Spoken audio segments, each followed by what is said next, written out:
Affaire liée Plimal, tension entre Global Investment Trading et des investisseurs. Un mouvement de revendication d'un groupe de souscripteurs devant l'agence Global Investment Trading de Bonapriso ce 14 février 2022 a relancé la polémique sur cet investissement de l'homme d'affaires Émile Parfait SIMB.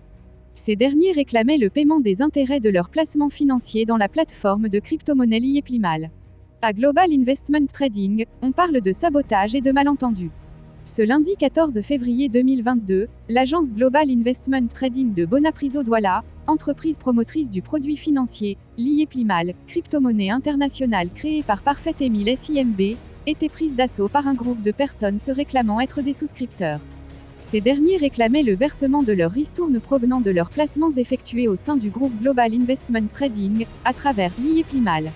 Dans l'impossibilité de percevoir leur dû depuis plusieurs mois, les présumés souscripteurs ont par conséquent manifesté leur mécontentement dans le but de se faire payer régulièrement, conformément aux engagements contractuels pris par Global Investment Trading. Dans un communiqué du 6 septembre 2021, Émile Parfait SIMB limitait déjà les services de retrait d'argent, considérant le grand flux des demandes de retrait dues à l'augmentation exponentielle de nos membres au quotidien. Nous avons le plaisir de vous informer que les demandes de retrait s'arrêteront désormais à partir du 20 de chaque mois à midi GMT, et les paiements se feront du 24 au 30 du même mois, avertissait le promoteur. Dans le même ordre d'idées, le président directeur général de Global Investment Trading fixait, par le même, certaines limites de retrait et des transferts basés sur les packs les plus élevés, en raison du nombre croissant des arnaqueurs et hackers dans le réseau lié Plimal, et dans le souci de pérenniser les activités par la sécurisation des transactions, ajoutait le promoteur. Cette limitation des retraits dans le temps et les montants avait provoqué un tollé au sein des souscripteurs. Présumant de mauvais signes, une tentative d'escroquerie, des manœuvres dilatoires ou un abus de confiance.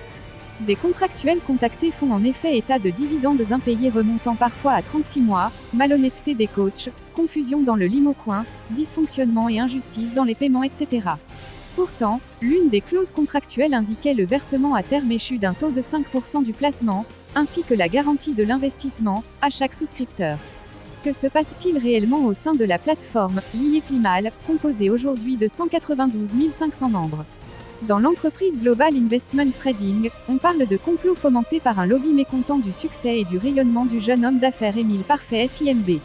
D'après les responsables en charge des souscriptions proches du CEO de Global Investment Trading, la marque lié Plimal est cotée dans plusieurs bourses pour la sécurité de la devise et même une certaine garantie de sa pérennité. C'est dire que même si le promoteur venait à quitter la scène, les personnes qui y ont investi vont continuer à bénéficier de leur argent et gagneront encore plus. C'est depuis 5 ans que nous leur parlons de la crypto-monnaie qui est notre principale activité, les autres activités sont venues se greffer à cela, partant des bénéfices générés par la crypto-monnaie. Dans la crypto-monnaie, on investit et on attend. Surtout tout est dans les bourses en token, en Russie, dans xt.com, qui est une bourse chinoise, dans Lbank Exchange, une bourse chinoise. Tout ceci est un processus et il faut attendre que la monnaie prenne la valeur en fonction de l'offre et la demande et en fonction de l'information également. Le mouvement d'humeur du 16 février 2022 relèverait donc également, d'après l'équipe d'Émile Parfait SIMB, d'une incompréhension. Global Investment Trading serait entré dans une période transitoire au cours de laquelle l'homme d'affaires participerait à l'élaboration, aux côtés des pouvoirs publics, d'un cadre réglementaire régissant l'activité des placements en crypto-monnaie. Les périodes transitoires occasionnent des bouleversements. Ces situations poussent les investisseurs à revoir les termes des contrats signés avec les souscripteurs. Lié Plimal n'a pas changé les termes de contrat avec ses partenaires ou ses clients malgré la variation des caouts du marché de la crypto-monnaie hyper dynamique, rassurent les gestionnaires de la plateforme. Relevons que le Cameroun représente 15% du portefeuille de lié Plimal dont le produit est usité dans 135 pays dans le monde.